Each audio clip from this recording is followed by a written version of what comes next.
Mungkin kalau saya share video ni, ramai ejen skim cepat kaya marah saya. Jadi adik kakak, sini saya nak share kepada adik kakak 4 golongan yang mudah terdedah kena scam dengan skim cepat kaya. Golongan yang pertama menjadi target adalah golongan orang tua yang berada di kampung. Golongan veteran 51 tahun ke atas, di mana golongan-golongan ni tidak terdedah dengan teknologi maklumat apa semua dan mudah untuk ditipu. Golongan kedua adalah golongan mahasiswa, di mana mahasiswa ni dia berusaha untuk mencari pendapatan tambahan. Jadi dekat sini mudah untuk kena scam. Golongan yang ketiga adalah golongan pesara kerajaan ataupun swasta.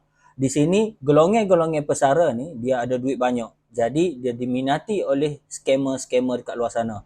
Dan yang terakhir adik kakak paling mengejutkan adalah golongan profesional. Golongan profesional walaupun dia terdedah dengan maklumat, dia terdedah dengan ilmu-ilmu, tetapi dia tidak terlepas dengan scammer. Sebagai contoh, scammer Macau Scam.